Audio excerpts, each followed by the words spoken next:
भोग लगाई और भोग लगाने के बाद अड़ोस पड़ोस सबको, आपके घर में जो नौकर चाकर से लेकर जो है सबको बांटना,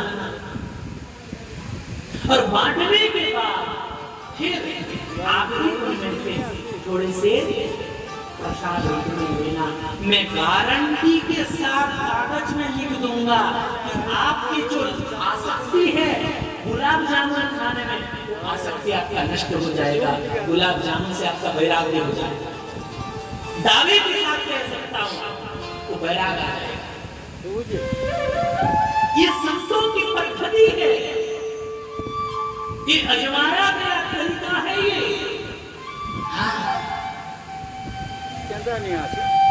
आपको बता बढ़िया बढ़िया वस्त्र, रेशमी बढ़िया धोती, हमको प्रेमी जन बहुत हैं तो बहुत रेशमी धोती आता था, बहुत धोती सुंदर। हाँ, कभी लाल किनारा वाला, कभी नीला किनारा वाला बहुत आता था, बहुत प्रेमी जन लेते थे, प्रेमी ले रहे हैं पहन लेते थे। अब जब बांटना चालू कर दिए, अब जो लाए फिर पहले किसी को दे दिए, अब दे दिए, अब कोई देता नहीं।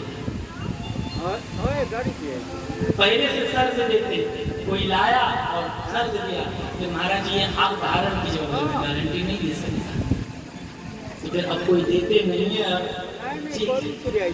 राम जी की इच्छा से जिस चीज में भी आपका आसक्ति है उसे प्रभु की सेवा में लगाइए और समाज की सेवा में लगाइए।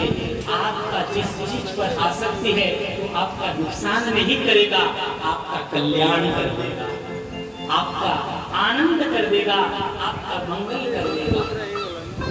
धन कमाने पर आसक्ति है ना, धन कमाने पर आसक्ति है तो मनाने खूब कमाइए, खूब पैसा कमाइए। कमाने के बाद कम से कम 100 में से 10 दशांश कहते, 10 भाग में से 1 भाग आप उसको निकालिए और परोपकार में लगाइए। लोगों को कथा श्रवण कराने का आयोजन कराइए, दीन दुखियों की सेवा कीजिए, जरूरतमंद को दीजिए। कोई अपनी बेटी का शादी नहीं करा पा रहा है, उसको कुछ धन देकर उसकी गौ माता की सेवा में अपने धन को विनियोग कीजिए। रास्ते पर पॉलीथीन खा रही है गाय, उस धन से आप एक व्यक्ति को नियुक्त कीजिए, घर में रोटी बनवाइए और जाकर सारे गायों को, जितने गाय हैं समस्त गायों को आप रोटी खिलाइए।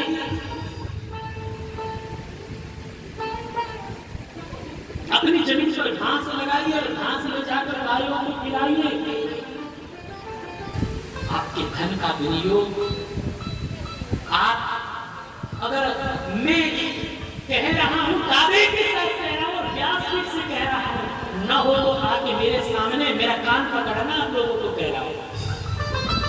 अगर आप अपने कमाई में से दशांश 100 में से 10 अगर भगवत कार्य में नियोजित कर दे तो धन के प्रति आपका आसक्ति अगर न छूट जाए, धन से वैराग्य न हो जाए, आगे हमारे कान पकड़ लेना, क्योंकि ये तरीका हमारा नहीं है, गुरुजनों का, महापुरुषों का बताया हुआ है। दशांश आप भगवत कार्य में नियोजित, धन के प्रति वैराग्य हो जाएगा, प्रभु में मन लग जाएगा। शास्त्र सम्मत भोगों को भोगने से भोगों के प्रति आसक्ति समाप्त हो जाता है और मन में वैराग्य आ जाता है और प्रभु से प्रेम हो जाता है।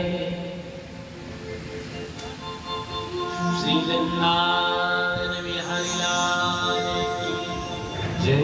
श्री अयोध्या